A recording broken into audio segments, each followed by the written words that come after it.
Hey guys, it's Bob, and welcome to Modern Life for the 70s Mind and Bob's Cabinet of Curiosities. If you've been to my channel before, thank you so much for coming back. I really appreciate it.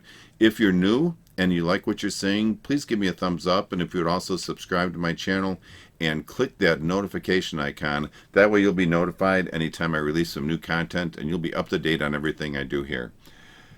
If you're not familiar with the Cabinet of Curiosities, what I do in this part of my YouTube channel is to take a look back at old things. A lot of them are music related, but not everything by any stretch.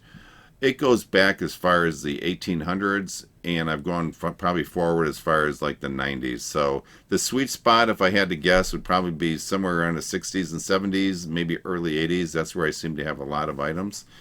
But today, I'm going to go back even a little further back, and I want to talk a little bit about vinyl records and your ability to repeat a song when it's playing. So let's look at a vinyl record of today. This is the standard 12-inch vinyl record, and a lot of turntables today are manual, meaning that when a song is over, you have to lift the needle up, or it'll go back automatically. They vary depending upon the type of turntable you have.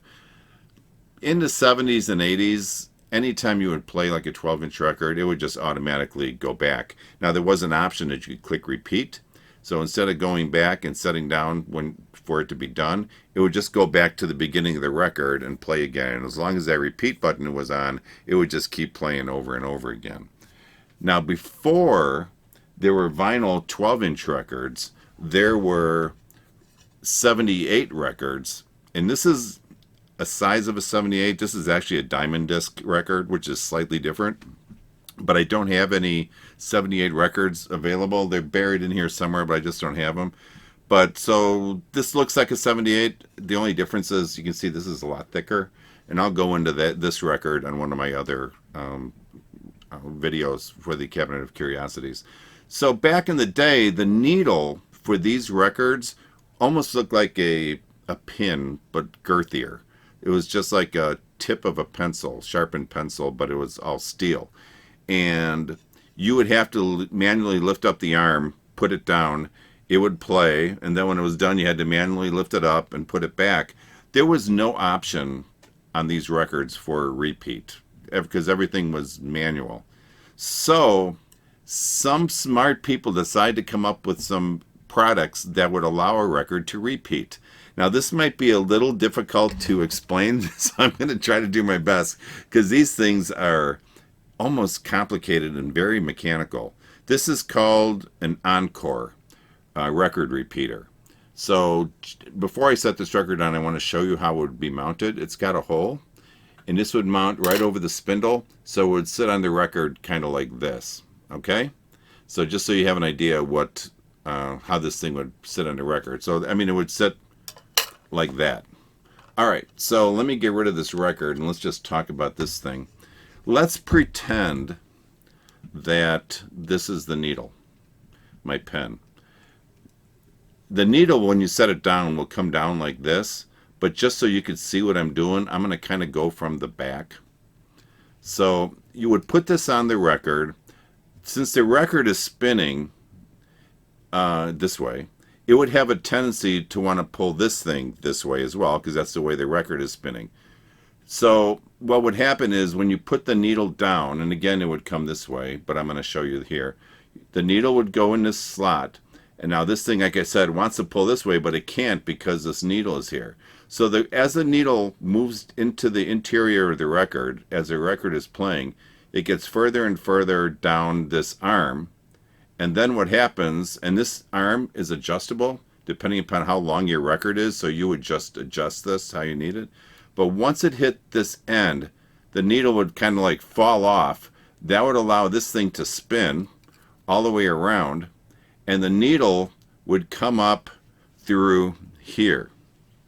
It would go up here, and then this auger, which had a little piece of rubber on here, the rubber on this one is gone, but that auger sitting on the record, and as the record spun, it would spin this auger like this. I hope that makes sense. So as the record turned, it would ride this plastic rubber piece would ride on the record, and it would spin the auger. So when the needle hit this spot, The auger would pull it all the way up here. It would then fall off, and then it starts all over again. It would go here, it would fall off. That would cause this thing to kind of follow the flow of the record. The record would hit here. It would ride up on this little ramp here. The auger would feed it all the way here, and then it would fall off onto here, and you start all over again. Really mechanical, interesting as heck. I hope that made sense. I hope you can kind of understand what I'm saying. So that was called an Encore record repeater, and these were 478s. Obviously, with needle cartridges from today, it would never work because you couldn't get a cartridge rubbing up against here. Now, there was another one called a gold seal phonograph repeater that basically did the exact same thing, but just looked completely different, and it was a lot less mechanical. So that, you would stick the spindle in this area, and it's cut out. There's science behind it, the way the record spins, so it would find its sweet spot, so that's all you had to do. So what you would do is you would take the needle, and you would put it here.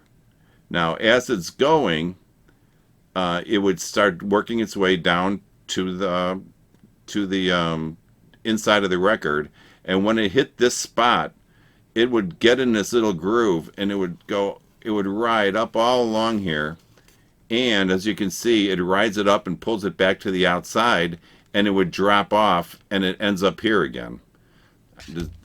So again, the needle will ride up here.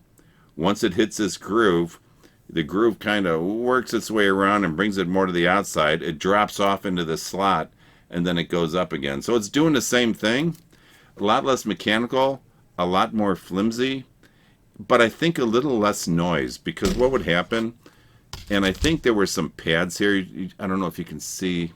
There's little pads right here. That was supposed to deaden the noise a little bit from this thing actually just sliding across the top of the record.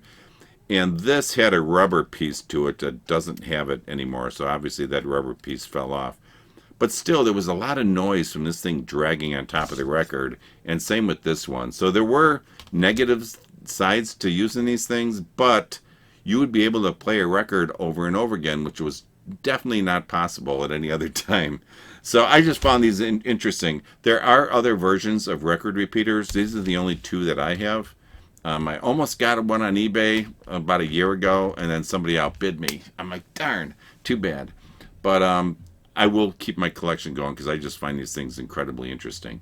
So those are record repeaters. I hope at least a little bit of that made sense. It's not the easiest thing to explain that. So, all right, guys, listen, if you like this and you found it remotely interesting, please give me a thumbs up. And again, if you would subscribe to my channel and also click the notification icon, that would be awesome. All right, guys, thank you so much. Peace out, and I will talk to you guys later. Bye.